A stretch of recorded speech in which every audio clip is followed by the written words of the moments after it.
No line at the DMV, that's usually a good thing, but today it was anything but. BART's considering putting enclosures over entrances like these to protect the stairwell. Now, school officials wouldn't talk with us, but we found plenty of students that had a lot to say. Police Chief Greg Surge says what's the point of stop and frisk when his force is already getting guns off the street. Death Festival has tons of fun games and activities, but this event goes beyond a day of entertainment. What used to be a beautiful, pristine pond has become overrun with this green stuff. Now, some of this produce is conventionally grown like this tomato here, and others are organically grown like this one, which is also known to be a little bit pricey. Police cleared the scene here only a few hours ago, but not before retrieving a body out of the water. The body was found floating just 4 or 5 feet away from this pier. From now on, the southern hemisphere is going to get tilted towards the sun a little bit more than we are, and we're going to start experiencing that cooler weather. Now, as the night goes on, the results are coming in, and the candidates are neck and neck. As you can see, the shuttle is finally on the platform. It's making its way to the hangar and finishing what Jeffrey Rudolph calls the longest parade in LA history. At the Science Center, Emily Davies for Valley View News. Yolanda Friedman lives in San Francisco's Bayview district. Today, she and other city residents found this as their morning headline. Mayor talks up stop and frisk. That's basically saying, approving, it's okay to approve racial profiling. This controversial policy is practiced in cities like New York, intending to reduce violent crime. This would allow San Francisco officers to stop and search those they deem suspicious. There were 98 homicides in San Francisco in 2008. And the number has been dropping in years since. But the fact is, there are still killings. It gets really depressing. Mayor Ed Lee says he takes the shootings in the city personally and wants to get to the guns. I'm trying to create jobs.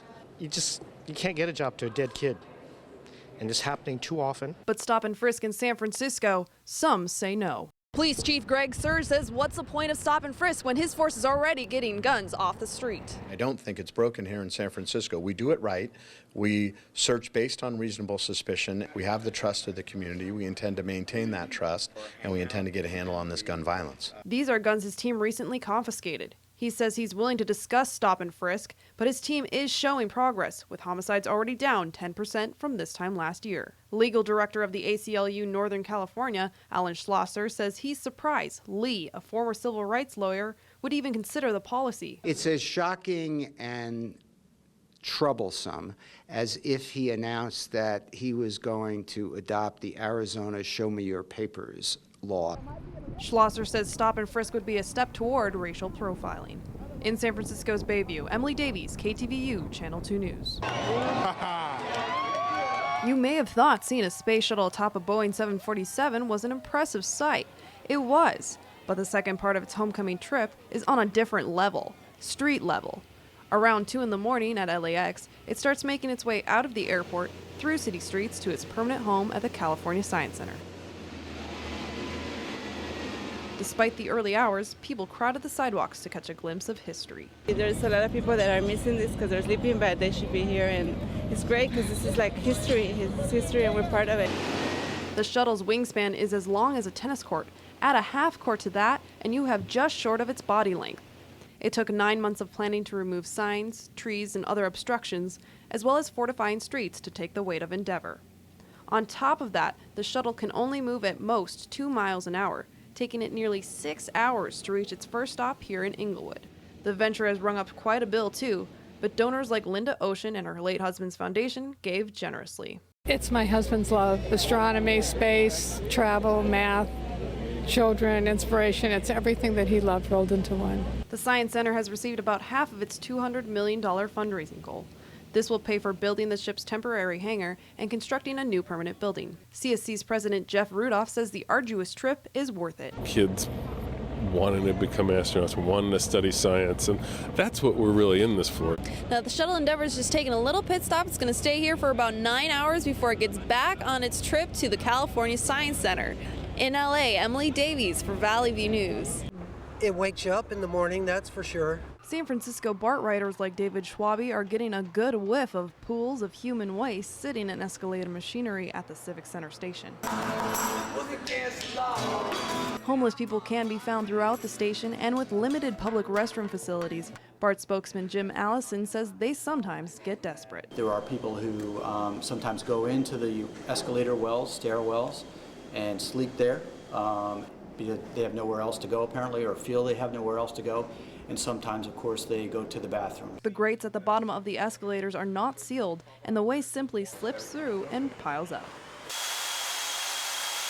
Recently, BART engineers went to work on one of 9 broken escalators and discovered so much waste, a hazardous material crew had to be called in to clear it out. The general consensus? It's nasty. Nasty. My dog. Nasty.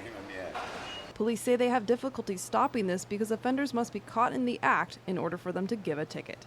But many people seem sympathetic and say the lack of facilities is the real problem. The bathroom facilities for the homeless, there aren't any, and you can't use the restrooms that normal people use because they won't let you. Allison says the escalator problem is only a symptom of a bigger issue. We have to look at the homelessness issue in a holistic way.